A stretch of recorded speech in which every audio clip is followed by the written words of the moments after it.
안녕하세요. 축구 전문 기자 한준입니다. 2022 카타르 월드컵을 준비하기 위한 6월 A매치 4연전, 이제 이집트와의 마지막 경기를 앞두고 있는데요.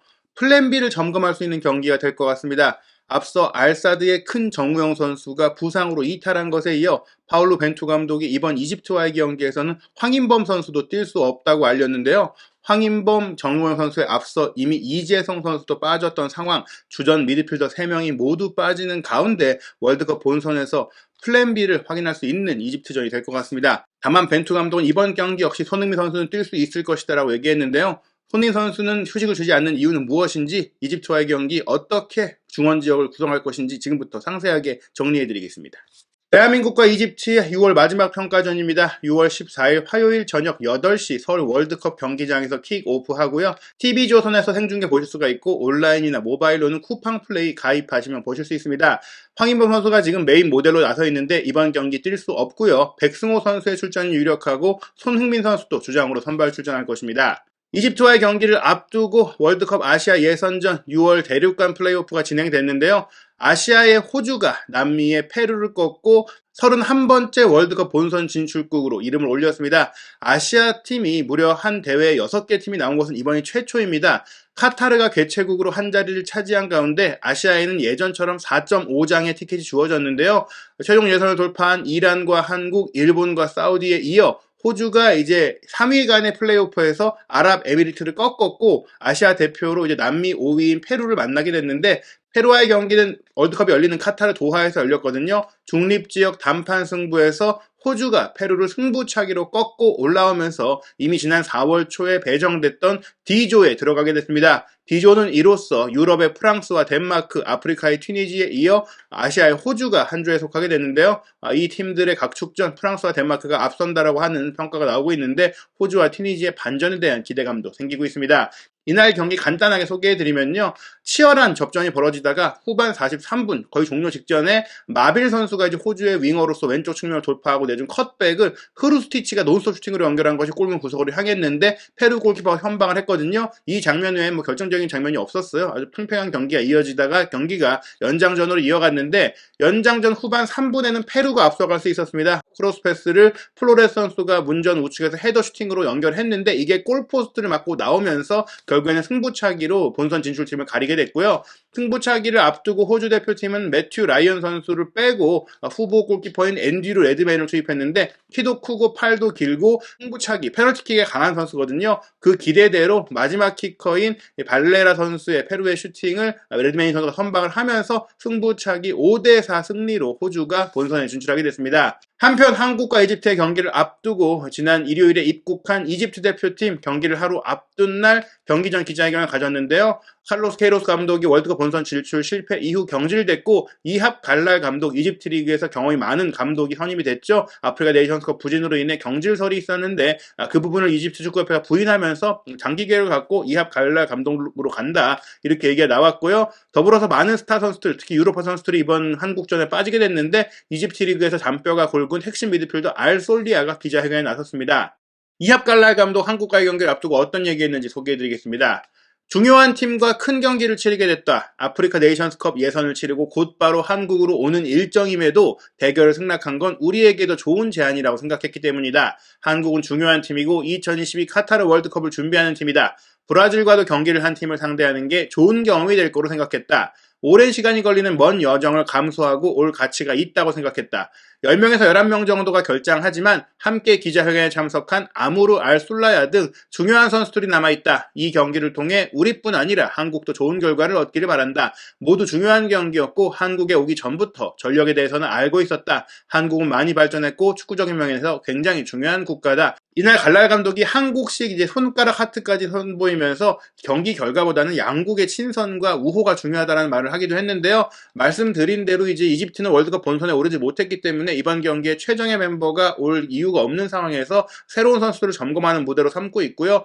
그럼에도 불구하고 오게 된 것은 아무래도 이집트 입장에서는 새 감독은 이제 팀을 이제 가꾸는 과정 속에 좋은 평가전 기회이기 때문에 수락을 한 것이고, 또 아무래도 대전료를 받고 오기 때문에 올 수밖에 없었고요. 아프리카 네이션스컵 예선전 일정 중에서도 이집트가 이집트가 사실 빡빡했어요. 카메룬은 한 경기밖에 안 치렀고 세네갈은 휴식일이 더 많았기 때문에 이 두 팀이 또 월드컵 본선에 나서는 팀이고 그렇기 때문에 최정예 멤버가 올 수 있는 팀들이었기 때문에 왜 이집트를 불렀느냐라는 것에 대한 아쉬운 그 비판들이 많이 나오고 있는데요. 어찌됐거나 이집트가 왔기 때문에 우리는 최대한 이집트와의 경기를 잘 준비해야 할 것 같습니다. 말씀드린 이 알술리아 선수가 이제 경기 전 회견에 나섰는데 이집트 선수들은 한국 선수를 잘 알고 있다라고 해요. 그리고 손흥민 선수도 잘 알고 있고 감독이 얘기했듯이 경기 전부터 한국에 대해서 정보가 꽤 있었다. 이제는 한국 축구가 더 이상 변방이 아니라 굉장히 잘 알려진 팀이다. 이렇게 볼 수가 있겠습니다. 유럽에서 뛰는 선수가 한국 선수들도 많기 때문에 더욱더 잘 알려진 것 같은데요. 한국 대표팀은 벤투 감독과 더불어서 베테랑 수비수인 김영권 선수가 이집트전 사전 기자회견에 나섰습니다. 이번 소집 기간 내내 3경기에서 김민재 선수가 빠진 수비 라인에 대한 지적들이 많이 있었는데요. 김영권 선수의 인터뷰 살펴보겠습니다. 개인적인 실수보다는 팀 전체적인 실수를 하지 않기 위해서 해왔다. 실수로 인해 경기가 진행되는 스포츠다. 개인적인 실수보다는 팀 실수를 줄이는 게 포커스였다. 그 부분에 대해서는 조금이라도 덜 나올 수 있도록 팀적으로 준비하고 있다. 민재는 우리 팀의 중요한 선수다. 부상으로 합류하지 못했는데 이것에 대비해야 한다. 민재가 없는 상황에서 플레이를 어떻게 할 건지 준비했다. 공백이 느껴지지 않게 하려고 했다. 앞으로도 그렇게 준비할 것이다. 항상 문제점이 있는 것은 사실이다. 잘된 점도 있고 월드컵에 가기 위해서는 문제점을 최소화해야 한다고 생각한다. 어떻게 최소화해야 할지 생각 중이다. 감독님도 선수들에게 메시지를 전해주셨다. 문제점을 줄이는 게 목표다. 이집트와의 경기를 앞두고 개인적인 실수가 나오면서 실점을 많이 했었는데 팀적으로 조직적으로 플레이 측면에서의 실수가 없는 게 중요하다. 개인적인 실수는 언제든지 나오는 게 축구라는 스포츠이기 때문에 그런 부분들은 사실 신경을 쓰더라도 나올 수가 있어서 월드컵에서는 더 집중하고 더 좋은 몸 상태를 갖춘다면 해결될 수 있는데 조직적인 실수, 팀적인 실수, 전술적인 실수가 나온다면 그것은 교정을 해야 되기 때문에 특히 김민재 선수가 없는 상태에서 움직임이라든지 대형 같은 부분들 그런 것들에 신경 쓰겠다고 하면서 개인 실수에 대해서는 잊겠다고 했고요. 김영권 선수가 2018년 러시아 월드컵에서 독일과의 경기 멋진 골을 넣기도 했고 대회 내내 굉장히 좋은 수비수로서의 능력을 보여줬죠. 김민재 선수가 부상으로 빠지면서 사실 김영권 선수가 주전으로 올라왔던 게 지난 대회였는데요. 그 대회와 지금의 차이에 대해서 김영권 선수는 뭐 차이라는 것을 떠나서 뭐 조금 더 체계적이 됐다. 4년 전과 4년 후 세월이 지났는데 그 세월만큼이나 발전을 했고 특히 코칭 스태프가 더 많은 걸 준비하고 있는 게 잘 되는 것 같다라고 했는데 지난 4년 전에는 신통 감독 체제에서 국내파 코치진이 뭐 일을 했고 또 국내파뿐만 아니라 스페인 대표팀을 이끌었던 코치진도 함께 했잖아요. 그 코치진보다 지금은 조금 더 세분화되어 있고 각각 분야에 전문화된 그 코칭 스태프가 많이 왔기 때문에 개인적인 부분, 능력적인 부분을 떠나서 체계적인 시스템을 갖췄다. 이런 것들을 얘기한 것 같습니다. 벤투 감독의 인터뷰입니다. 황인범은 내일 경기에 출전할 컨디션이 아니다. 손흥민은 내일 출전할 수 있는 컨디션이다. 내일 누가 출전할지는 봐야 한다. 보통보다 더 많은 선수를 선발했는데 모두를 기용한다는 의미는 아니다. 내일은 우리 전략을 확인해서 최고의 라인업을 내세우겠다. 이전 경기에 잘 하지 못했던 것도 준비할 예정이다. 지난 경기에서 잘했던 것을 이어가는 걸 목표다. 우리 스타일, 프로세스를 발전시키면서 최선의 전략과 전술, 베스트 11을 준비할 예정이다. 이 얘기를 본다면 부상이나 컨디션 문제로 빠진 선수를 제외하면 최정예로 나간다. 모든 선수들을 다 기용하려고 이번 친선전을 하는 게 아니다. 이 선수들을 그냥 훈련시켜보고 지켜보려고 데려온 것이지 실제 경기는 월드컵처럼 치를 것이다. 그렇기 때문에 아마도 수비 라인은 주전 라인업이 그대로 나올 것 같습니다. 부상으로 빠진 선수들을 빼고 말이고요. 공격 라인도 마찬가지일 것 같습니다. 지난 3경기에 대해서 다 어려웠다고 했는데요. 남미의 3개 팀 모두 퀄리티가 높았다고 했고 특히 브라질이 어려운 상대였다고 했습니다. 팀적으로나 개인적으로 뛰어난 팀이었다고 했는데요. 한국이 잘한 점도 있지만 아무래도 많은 어려움을 느낀 게 사실이었다고 인정하면서 파라과이, 칠레도 모두 좋은 팀이긴 한데 그래도 우리가 더 뛰어난 모습을 보였다면서 파라과이, 칠레전은 한국의 경기력이 좋았다라고 자평했습니다. 특히 칠레전 후반전이 좋았다고 했는데요. 우리가 한 명 더 많긴 했지만 그 많은 상황에서 올바른 방식으로 경기를 진행했다라고 얘기했고요. 파라과이전 같은 경우에는 첫 골을 내주기 전까지는 경기를 잘 컨트롤했다라고 하면서 전반전 우리가 그렇게 뒤지는 것은 뭐 사실 경기 내용으로 봤을 때는 합당한 결과는 아니었다라고 얘기했습니다.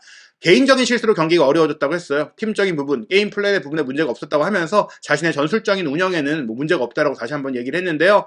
전체적으로 이제 경기를 봤을 때 최고의 소득은 선수들의 반응이다. 칠레전도 그렇고 이제 파라과이전도 그렇고 어려운 상황들이 나왔을 때 이겨내고 특히 브라질전 대패 이후 선수들이 정신력을 유지하고 있었던 부분들, 스타일을 유지하고 집중력을 유지한 부분들을 이제 강조하면서 어려운 순간에도 우리 팀이 흔들리지 않았다는 것, 분명히 이런 것들은 월드컵에서 도움이 될 것이다. 이렇게 얘기를 했습니다. 벤투 감독이 손흥민 선수에 대해서는 출전할 수 있는 몸 상태라고 얘기하면서 선발 출전을 예고했는데요. 이번 A매치 4연전은 이례적인 일정이고 어떻게 보자면 주중 주말 경기가 이어지는 프리미어리그의 박싱데이와도 같은 정말 힘든 일정이잖아요. 그러다 보니까 갓 부상에서 회복했던 황인범 선수의 몸 상태도 안 좋아졌고 큰 정우영 선수도 부상 문제가 생겼는데요. 손흥민 선수를 계속 이렇게 기용하면서 강행군을 시키는 이유는 벤투 감독 입장에서는 손흥민 선수가 빠진 상태에서의 플랜을 준비하는 것은 월드컵에서 그 의미가 없다. 손흥민 선수가 무조건 전 경기를 다 뛸 것이고 그렇기 때문에 손흥민 선수를 어떤 포지션을 쓸 것이냐, 전술적으로 투톱으로 쓰냐, 원톱으로 쓰냐, 윙어로 쓰냐 다양하게 점검해보는 시간으로 준비하고 있는 것이고, 만약에 손흥민 선수가 없는 상황이라면 사실 월드컵에 뭐 좋은 성적을 낼 희망이 없기 때문에 그 플랜을 뭐하러 준비하냐, 솔직히 말하면 이렇게 봐도 될 정도로 손흥민 선수의 존재감이 크기 때문입니다. 이집트전 아무래도 빠진 선수가 많다는 점에 대한 우려가 있는데요. 일단은 벤투 감독도 잘 알고 있다고 했어요. 결장 선수도 많고 감독도 최근에 선임됐지만 그것과 관계없이 우리는 상대와 관계없이 우리의 스타일에 집중하고 우리의 플레이를 잘 다듬는 게 중요하다고 했어요. 유명한 선수가 뛰는 게 아니라 팀이 어떤가를 봤는데 뭐 팀적으로 조직력이 좋고 이집트도 만만하지 않다고 하면서 월드컵을 준비하는 또 하나의 경기가 될 수 있을 것이라고 했고요. 특히 대신 이번 경기는 후반전 정도에는 우리가 이제 뛰지 못했던 선수들에게도 출전 기회를 줄 것이다라고 얘기하면서 좀 로테이션도 있을 것이다. 선발 명단은 아니라 후반전에 최대한 교체 카드를 쓰겠다라고 얘기했습니다. 이번 소집 기간 뭐 생각보다 월드컵 데뷔전이 잘 되지 않은 게 아니냐라고 팬들이 많이 우려하고 있죠. 더 좋은 월드컵에 나서는 팀들을 상대했으면 좋겠다라는 바람들이 있었는데 그것과 별개로 벤투 감독은 만족스럽다고 했어요. 왜냐하면 평소보다 길게 대표팀을 소집할 수 있었기 때문에 이전에 짧은 소집 때 할 수 없었던 것들을 할 수 있었고, 미팅도 다른 형식으로 할 수 있었고, 또 영상 미팅도 할 수 있었고, 다양하게 팀을 긴 시간 좀 융합시키고 많은 것들을 좀 전술적으로 입히는 시간이 됐기 때문에 훈련으로서의 시간이 좋았다고 얘기하면서 월드컵 전에, 사실은 일주일 전에 소집할 수가 있기 때문에 지금 그런 시간을 미리 가졌다고 볼 수 있겠고요. 9월 소집이 마지막 두 경기가 될 것 같다고 했어요. 즉 벤투 감독도 11월 월드컵 직전에는 친선 경기를 하지 않겠다. 그래서 이제 선수들을 더 살피긴 할 텐데, 다만 7월 달에 있을 이제 국내파를 통한 동아시안컵 일주일이 있으니까 이 기간 동안 새로운 선수를 한 번 더 보겠다라고 얘기를 했습니다. 이번 경기도 부상으로 빠진 선수들이 많기 때문에 새로운 선수를 점검할 수 있는 아주 좋은 기회입니다. 말씀드린 대로 애초에 이재성 선수가 부상으로 소집되지 못했고 큰 정우영 선수가 빠진 것에 이어 황인범 선수까지 빠졌거든요. 미드필드 라인에 주전 3명이 다 빠졌기 때문에 새로운 구성이 필요합니다. 부상으로 빠진 선수를 제외한 현재 중앙 미드필더 가능 자원은 고승범, 김동현, 김진규, 백승호, 작은 정우영까지 총 5명이라고 할 수 있겠거든요. 사실 작은 정우영 선수는 공격수 미드필더, 측면 공격수로 알려져 있지만 최근 경기에서도 그렇고 공격 미드필드 포지션에서 중앙 미드필드까지 커버할 수 있는 활동력과 압박 능력을 갖고 있기 때문에 저는 개인적으로 이번 경기는 작은 정우영 선수가 선발 출전할 거라고 생각을 하고요. 그리고 김동현 선수와 고승범 선수는 지금까지 출전 시간을 바라보던 부분이라든지 벤투 감독의 기용 패턴을 봤을 때는 벤치에 있을 것으로 생각됩니다. 지난 터키 원정 그 국내파 소집 경기에서 김진규 선수와 백승호 선수가 굉장히 좋은 경기를 보여줬기 때문에 이번 경기는 작은 정우영과 김진규, 백승호 선수가 중앙 라인에서 어떻게 플레이를 할지가 중요하고, 특히 뭐 백승호 선수가 정우영 선수를 대체할 수 있는 거의 유일한 중앙 볼란치라고 할 수 있거든요. 백승호 선수를 중심으로 미드필드 라인의 전술적인 부분들이 구성될 것이고, 백승호 선수가 이제 지금까지는 대표팀에서 그렇게 주도적인 역할을 받지 못했는데 이번 경기에는 백승호 시프트라고 해도 좋을 정도로 백승호 선수를 살리는 중앙 지역에서의 패턴 플레이가 예상이 되거든요. 이 백승호 선수의 가능성을 확인할 수 있는 경기라고 할 수 있겠고요. 공격 라인은 손흥민, 황의조, 권창훈의 선발 출전이 예상이 됩니다. 권창훈 선수가 오른쪽 측면, 손흥민 선수가 왼쪽 측면으로 가는데 손흥민 선수가 좀 공격적으로 스트라이커처럼 움직이고 권창훈 선수가 공격 미드필드에 가깝게 내려와주면서 정우영 선수와 왔다 갔다 하면서 플레이할 것으로 보이고요. 조규성, 나상우, 엄원상 같은 선수들도 기회를 얻을 것으로 보이고, 포백 라인은 말씀드린 대로 주전 선수들을 가동하는데 후반전 정도에는 김태환 선수가 출전 기회를 받지 않을까 싶습니다. 한국과 이집트의 경기, 이집트의 전력이 아쉽긴 하지만 우리 대표팀이 새로운 부분들, 월드컵을 준비하기 위해서 꼭 점검할 수 있는 플랜 B를 확인할 수 있는 경기니까 의미가 없다고는 할 수 없습니다. 백승호 선수와 작은 정우영 선수 선발 출전에서 어떤 플레이를 보여줄지, 김진규 선수는 대표팀에서 경쟁력을 확인할 수 있을지, 이집트와의 경기 지켜보고 6월 A매치 4경기 월드컵 준비 과정에 어떻게 작용하는지 한준TV에서 상세하게 분석한 콘텐츠로 찾아뵙겠습니다.